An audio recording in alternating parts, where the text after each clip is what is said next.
What's going on, everybody? Welcome back to the channel. I'm the two-wheel teacher, and today I'm on a 2018 Harley-Davidson Fat Boy 114, and I'm trying to figure out 107, 114, the Milwaukee 8. Is it really worth it to get the bigger motor? Let's talk about it.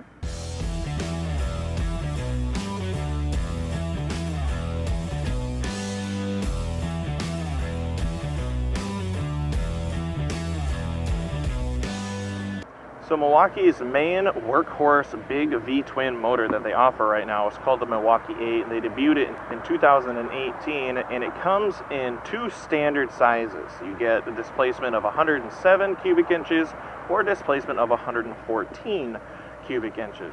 And the way Harley achieved that are they use the same case, they use the same motor, they just stroke it out to have a little longer stroke, a little higher compression rate, which means you get more displacement and a little bit more power.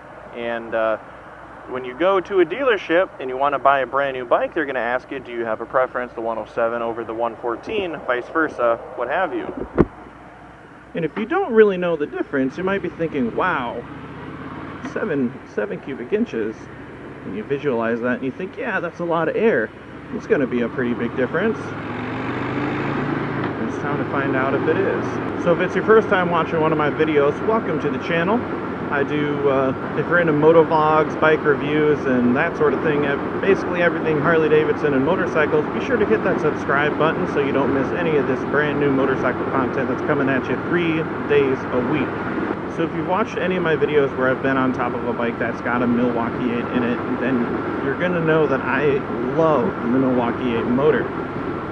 For those of you that don't know, I've owned two motorcycles. Both of them had Harley's previous generation motor, which was called the twin cam. I had a 2007 Dyna Super Glide, which had the 96 cubic inch twin cam, and now I have a 2013 Street Glide, which has the 103 cubic inch twin cam. And having ridden several bikes with Milwaukee 8s in them, I can tell you that the difference is almost night and day, to be totally honest with you.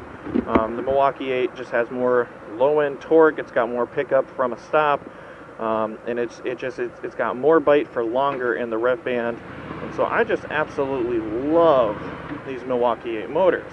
So then obviously the question becomes, is it worth an upgrade to pay for a 114 over a 107? Is there a noticeable difference? Is there, are you getting bang for your buck? You're already starting with a really fun motor that's going to give you plenty of torque. Is it worth it to get that bigger mill? Having only gotten to about 50 miles an hour on this bike, right now I don't really feel a difference, but I've been in town pretty much stoplight to stoplight, and I haven't really thrown the hammer down when it comes to the throttle. We're in 4th gear right now. Let's do a little pull, see how she bites. Oh shoot, okay.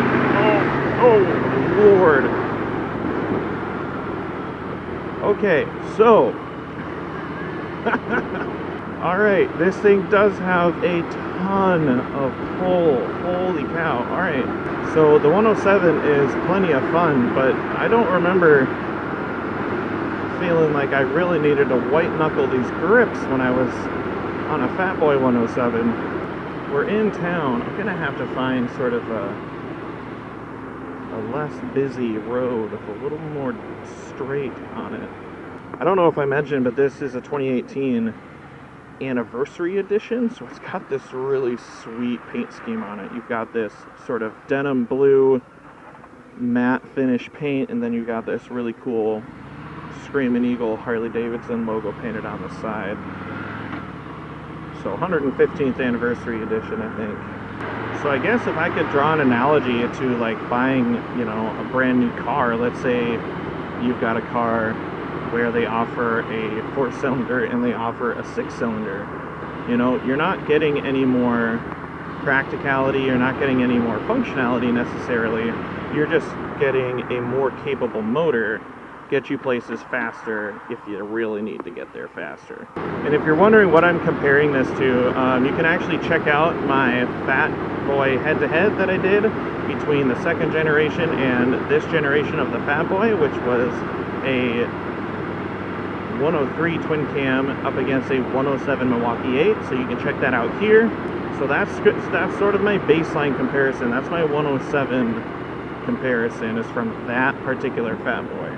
And you know, I think I regret not having looked it up, but I think the difference is like just a few $1,000 between a 107 and a 114.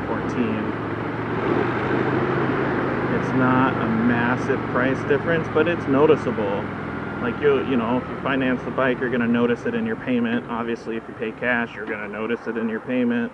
So if you're watching this wondering, well, what's the Fat Boy like, period? The Fat Boy is super comfortable. I absolutely love this newer iteration of the Fat Boy model that Harley came out with in 2018. I think they look cool.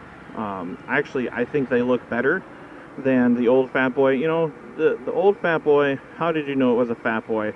Well, the rims, the wide sort of stout gas tank, and the big headlight in front, and the big back tire, and that was pretty much it. You know, you could see it, and if you knew what you were looking at, you knew what you were looking at, and you knew it was a Fat Boy. But up against some other Softails that had similar accessories or just similar ergonomics that were set up the same way from the factory, it just kind of looked like another Softail. This is unmistakably a Fat Boy. No one's gonna look at this and screw up the fact that, oh yes, that's the Fat Boy. I love that big front cowl that sits over the headlight. The solid wheels, front and back, I really love that. And you get footboards instead of pegs. You've got a huge rear tire. Plenty of rubber to put down all that power that you're playing with, especially with this 114. But it's not unruly.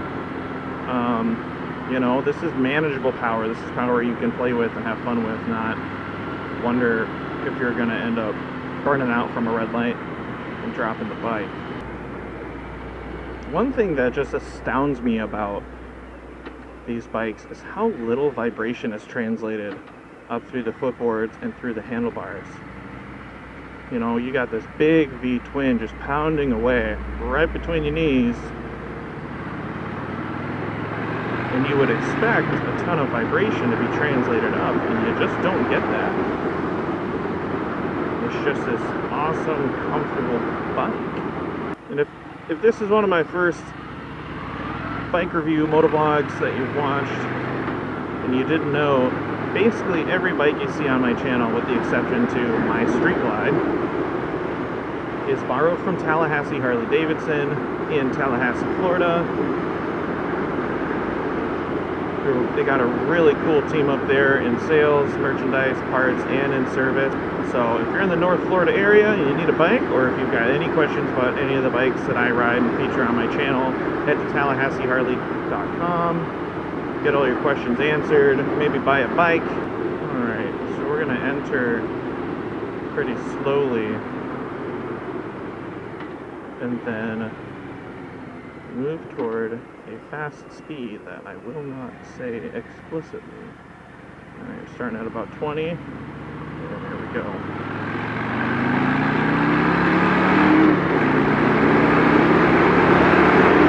Oh, Jesus! Oh! Yup, that was fast. That was really quick. Look, here's what I'm going to tell you. I watch, when I'm doing 0 to 60s or just big old drop and pulls on my Street Glide, I watch the speedometer because I can. Because to be quite honest, my Street Glide's not an especially quick bike. On this thing, I was watching the road because it was coming at me a lot faster than I'm used to. Oh, that is fun. Look, if you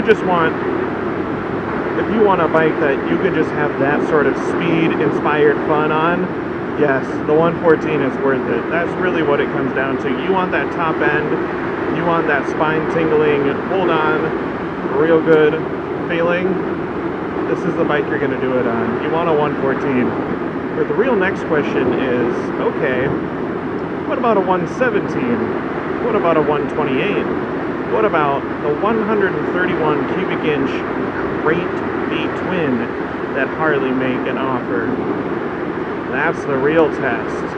You want to know if something's worth the price tag, we got to get ourselves on top of a 131. And guess what is sitting newly built on the showroom floor of Tallahassee Harley-Davidson? A bright red 131 Road Glide. So if you're interested in seeing a review of a Road Glide with 131 in it, make sure to hit like, make sure to leave a comment, make sure to hit that subscribe button so you don't miss my review of the Road Glide with the 131 in it. Not only do we have a Road Glide with a 131 in it, we have a fully built out performance bagger style Road Glide with a 114 in it, and it's got a Trask turbo system on it. Built and owned personally by Kevin Lytle. He owns Gainesville and Tallahassee Harley-Davidsons, and this bike is an absolute monster of a machine. So if you don't want to miss that, be sure to hit like, hit subscribe, because Tallahassee Harley-Davidson has some sick bike builds coming through it. And you know, if you can't get out here to ride them yourself, the next best thing is to watch and see how they ride, how they feel, how they compare. So I'm the two-wheel teacher. This has been another Motovlog Monday. Until next time, I will see you guys on the road.